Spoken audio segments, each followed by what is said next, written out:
दोस्तों, Indian civil services हमारे इस यूट्यूब चैनल पे आप सबका एक बार फिर से बहुत-बहुत स्वागत है। दोस्तों, जैसा कि आप सब जानते हैं, हम आप सबके लिए प्रतिदिन IAS, PCS, SSC, bank, railway व अन्य कॉम्पिटिटिव एग्जाम्स के लिए स्टडी मटेरियल लेकर हाजिर होते रहते हैं। तो दोस्तों, इसी कड़ी में आज हम आप सबके सामने आधुनिक भारत का इतिहास, मॉडर्न हिस्ट्री, ये टॉपिक लेकर हाजिर हुए हैं। तो दोस्तों, आज हम आपसे ये हमारी इस वीडियो सीरीज का दूसरा पार्ट है। तो दोस्तों, आजकल हम आपसे जो है भारतीय इतिहास के आधुनिक भारत इतिहास जिसे मॉडर्न हिस्ट्री कहा जाता है, इस टॉपिक को हम आपसे डिस्कस कर रहे हैं। तो ये इस वीडियो सीरीज का दूसरा वीडियो है। तो दोस्तों, आज की ये वीडियो शुरू करने से पहले हमारा आपसे एक बार फिर निवेदन है कि आप हमारे चैनल को सब्सक्राइब कर लीजिए और बेल के निशान को दबा दीजिए, जिससे हमारी आने वाली वीडियो का बेल नोटिफिकेशन आपको सबसे पहले मिल सके और आप हमारी वीडियो सबसे पहले देख सकें। तो दोस्तों, आपका ज़्यादा समय ना लेते हुए चलिए वीडियो को शुरू करते हैं। और दोस्तों, एक बात और, हमारी ये जो वीडियो है ये UPSC, IAS, PCS, lower PCS, Bihar PCS, UP PCS, Madhya Pradesh PCS व अन्य सभी राज्यों के पीसीएस व आईएएस व अन्य कॉम्पिटिटिव एग्जाम्स, एसएससी व रेलवे व अन्य कॉम्पिटिटिव एग्जाम्स के लिए बहुत ही महत्वपूर्ण है। इसलिए इस वीडियो सीरीज को आप पूरा देखिए और ध्यान से देखिए, ताकि इसमें जो भी प्रश्न दिए गए हैं, इन प्रश्नों को और इस ज्ञान का आप अच्छे से पूरी तरह से लाभ उठा सकें। तो दोस्तों, आपका ज़्यादा समय न लेते हुए चलिए वीडियो को शुरू करते हैं और देखते हैं आज की वीडियो में आपको क्या नॉलेज मिलता है। तो दोस्तों, देखिए, आज की वीडियो का पहला प्रश्न है, कामागाटा मारू। कामागाटा मारू की घटना किस वर्ष हुई? पूछा जा रहा है, कामागाटा मारू की घटना किस वर्ष हुई? तो इसका सही उत्तर है 1914 में। कामागाटा मारू की घटना 1914 में हुई थी। अगला प्रश्न पूछा जा रहा है कि मुस्लिम लीग ने अपने किस अधिवेशन में डिवाइड एंड क्विट का नारा दिया? पूछा जा रहा है कि मुस्लिम लीग ने अपने किस अधिवेशन में डिवाइड एंड क्विट का नारा दिया? तो इसका सही उत्तर है कराची अधिवेशन 19 में, जो कि 1943 में हुआ था।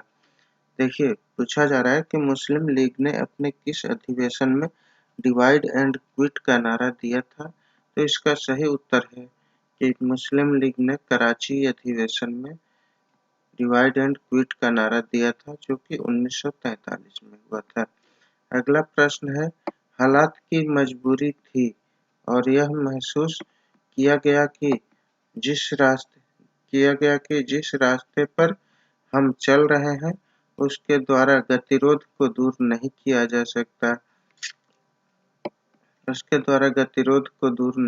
जा सकता।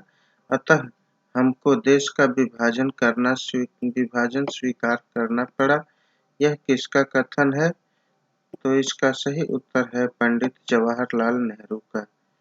जी हाँ दोस्तों, अगर आपसे कभी भी ये पूछा जाए कि हालात की मजबूरी थी और यह महसूस किया गया कि जिस रास्ते पर हम चल रहे हैं उसके द्वारा गतिरोध को दूर नहीं किया जा सकता, अतः हमको देश का विभाजन स्वीकार करना पड़ा, यह किसका कथन है? तो ये जो है पंडित जवाहरलाल नेहरू का कथन है।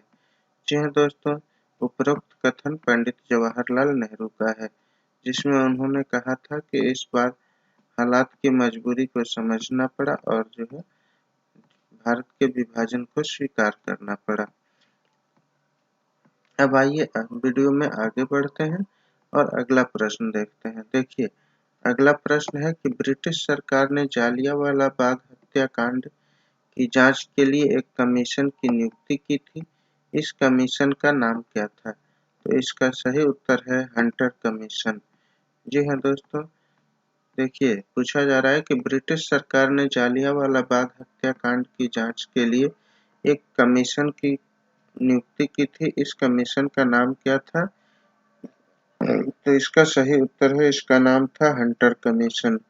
अगला प्रश्न है, वह कौन सी घटना थी जिसके बाद महात्मा गांधी ने ब्रिटिश सरकार के विरुद्ध अपना सर्वप्रथम असहयोग आंदोलन प्रारंभ किया?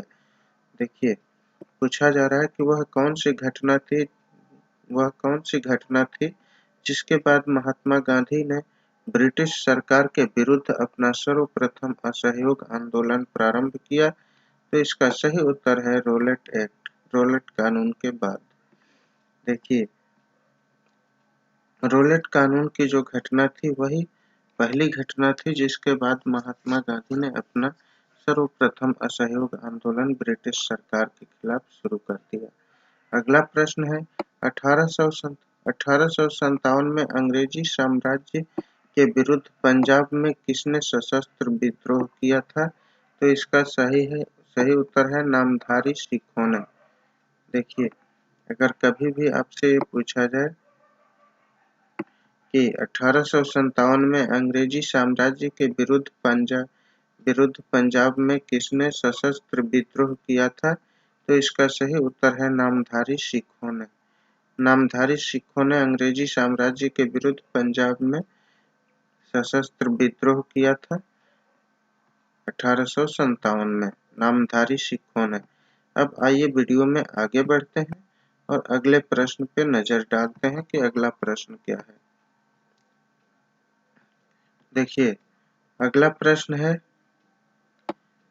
कि glimpses of the world history के रचयिता कौन है? देखिए, पूछा जा रहा है कि glimpses of the world history के रचयिता कौन है? तो ये है पंडित जवाहरलाल नेहरू। जी हाँ दोस्तों, अगर आपसे ये पूछा जाए, देखिए, glimpses of the world history जो बुक है, इसके रचयिता पंडित जवाहरलाल नेहरू हैं। आप ध्यान रखेंगे, बहुत ही इम्पोर्टेंट प्रश्न है ये।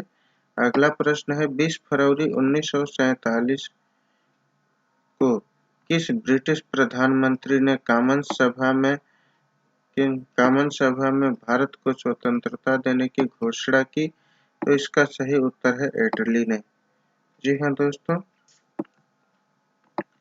देखिए, 20 फरवरी 1947 को किस ब्रिटिश प्रधानमंत्री ने कॉमन सभा में भारत को स्वतंत्रता देने की घोषणा की? अगर ये पूछा जाए तो आप याद रखेंगे, इनका नाम क्लीमेंट एटली था, जिन्हें शार्ट में एटली लिखा गया है। अब अगला प्रश्न है, 1905 में बंगाल का विभाजन किसके द्वारा किया गया? तो इसका सही उत्तर है लॉर्ड कर्जन के द्वारा। जी हाँ दोस्तों, 1905 में बंगाल का विभाजन लॉर्ड कर्जन के द्वारा किया गया। अगर आपसे कभी भी पूछा जाए कि बंगाल का विभाजन किसके द्वारा किया गया, तो आप याद रखेंगे लॉर्ड कर्जन के द्वारा। अगला प्रश्न है, भारतीय राष्ट्रीय आंदोलन के दौरान भारतीय राजनीति का शांति काल किस अवधि को कहा जाता है? देखिए, अगर आपसे ये पूछा जाए कि भारतीय राष्ट्रीय आंदोलन के दौरान भारतीय राजनीति का शांति काल किस अवधि को कहा जाता है, तो इसका सही उत्तर है प्रथम विश्व युद्ध का काल। मतलब भारतीय राष्ट्रीय आंदोलन के दौरान भारतीय राजनीति का शांति काल किस अवधि को कहा जाता है? तो इसका सही उत्तर है प्रथम विश्व युद्ध का काल। अब देखिए, अगला प्रश्न है, 1916 का लखनऊ पैक्ट किन किन के बीच हुआ था? तो इसका सही उत्तर है कांग्रेस और मुस्लिम लीग के बीच। देखिए, अगर आपसे कभी भी पूछा जाए कि 1916 का लखनऊ पैक्ट किन किन मतलब किसके किसके बीच हुआ था, तो ये कांग्रेस और मुस्लिम लीग के बीच लखनऊ पैक्ट हुआ था 1916 का। अब आइए वीडियो में आगे बढ़ते हैं और अगले प्रश्न पे नजर डालते हैं। देखिए, अगला प्रश्न है, हंटर समिति की नियुक्ति किस घटना की जांच के लिए की गई थी? तो इसका सही उत्तर है जालियांवाला बाग हत्याकांड की जांच करने के लिए। देखिए, अगर आपसे कभी भी पूछा जाए कि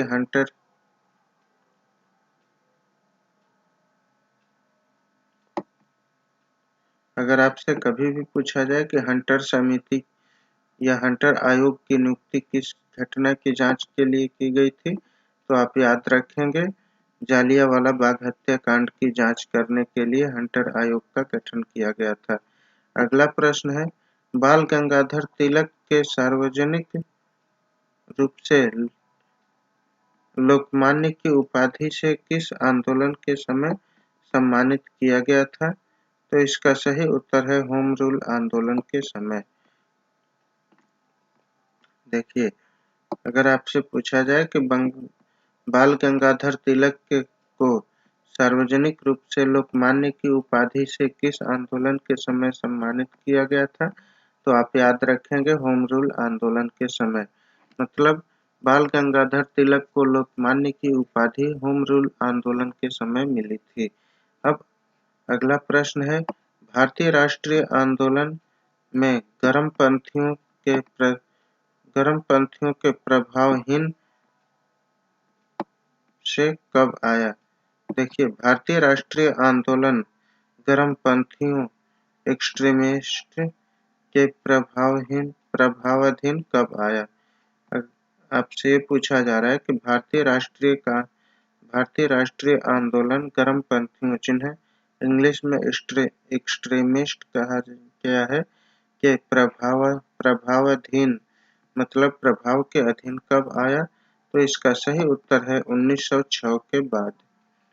जी हाँ दोस्तों, मतलब कांग्रेस पे जो है गर्मपंथी दलों का कब प्रभाव पड़ा, तो इसका सही उत्तर है 1906 के बाद।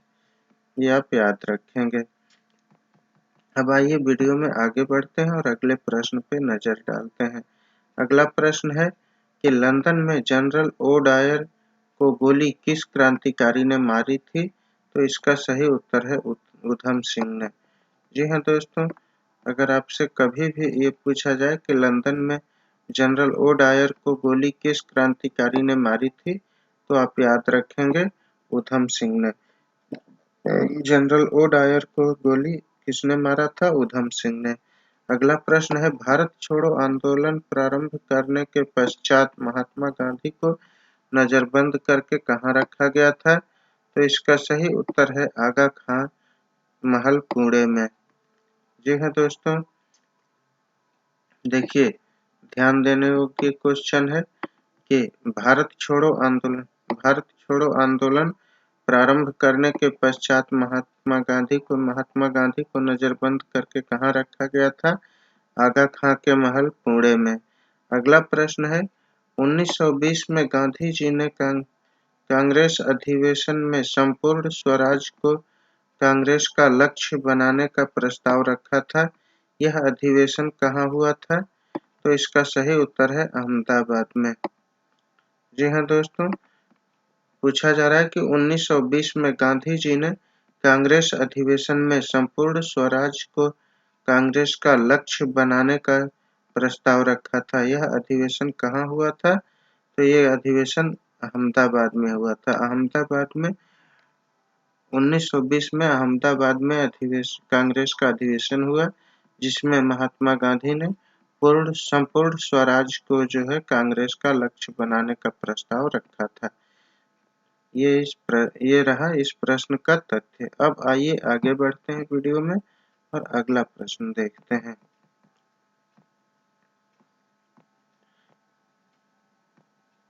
अगला प्रश्न है कि भारत विभाजन टालने का अंतिम अवसर किस घटना के पश्चात समाप्त हो गया, तो इसका सही उत्तर है कैबिनेट मिशन को अस्वीकार करने के पश्चात।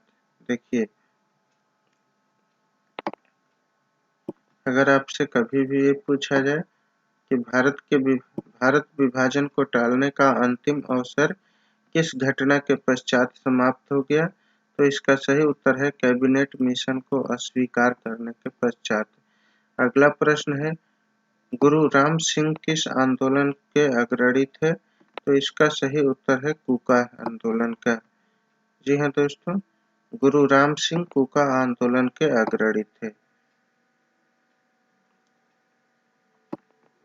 देखिए, गुरु राम सिंह किस आंदोलन के अग्रणी थे, तो इसका सही उत्तर है कूका आंदोलन के। अगला प्रश्न है 1857 ईस्वी के समय भारत के गवर्नर जनरल कौन थे? तो इसका सही उत्तर है लॉर्ड कैनिंग। जी हाँ दोस्तों, 1857 में भारत के गवर्नर जनरल कौन थे? लॉर्ड कैनिंग थे।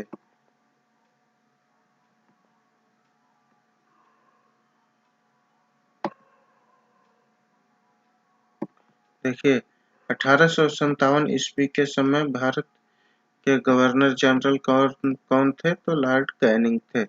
अगला प्रश्न है इलाहाबाद में आयोजित एक दरबार में लॉर्ड कैनिंग ने क्राउन के घोषणा पत्र को पढ़कर सुनाया। इस घोषणा पत्र को कुछ इतिहासकारों ने किसकी संज्ञा दी थी? ये पूछा जा रहा है। तो इसका सही उत्तर है भारतीय स्वतंत्रता का मैग्ना कार्टा की। देखिए, पूछा जा रहा है कि इलाहाबाद में कहा जा रहा है इलाहाबाद में आयोजित एक दरबार में लॉर्ड कैनिंग ने क्राउन के घोषणा पत्र को पढ़कर सुनाया। इस घोषणा पत्र को कुछ इतिहासकारों ने किसकी संज्ञा दी थी? तो इसका सही उत्तर है भारतीय स्वतंत्रता का मैग्ना कार्टा का। भारतीय स्वतंत्रता के मैग्ना कार्टा की संज्ञा इसे दी गई थी। अब आइए आगे बढ़ते हैं और अगला प्रश्न देखते हैं। तो देखिए दोस्तों, अगला प्रश्न है कि all India trade union AITUC की स्थापना कब और कहाँ हुई और इसके प्रथम अधिवेशन की अध्यक्षता किसने की? देखिए, पूछा जा रहा है all India trade union Congress AITUC की स्थापना कब और कहाँ हुई और इसके प्रथम अधिवेशन की अध्यक्षता किसने की? तो इसका सही उत्तर है 1920 में बम्बई में इसकी स्थापना हुई थी और इसके प्रथम अध्यक्ष जो है इसके अधिवेशन के प्रथम अध्यक्ष लाला लाजपत राय थे। देखिए, all India trade union Congress AITUC की स्थापना कब और कहाँ हुई और इसके प्रथम अधिवेशन की अध्यक्षता किसने की? अगर ये पूछा जाए तो इसका आप ध्यान रखेंगे सही उत्तर है कि इसकी स्थापना 1920 में हुई थी। AITUC all India trade union Congress की स्थापना 1920 में हुई थी और इसके प्रथम अध्यक्ष लाला लाजपत राय थे। तो दोस्तों, आज की वीडियो के जो दो अति महत्वपूर्ण प्रश्न हैं, अंतिम प्रश्न वो ये रहे, जिसमें पहला प्रश्न है इलाहाबाद में आयोजित एक दरबार में लॉर्ड कैनिंग ने क्राउन के घोषणा पत्र को पढ़कर सुनाया। इस घोषणा पत्र को कुछ इतिहासकारों ने किसकी संज्ञा दी है? तो इसका सही उत्तर है भारतीय स्वतंत्रता का मैग्ना कार्टा। इसे भारतीय स्वतंत्रता का मैग्ना कार्टा कहा गया है।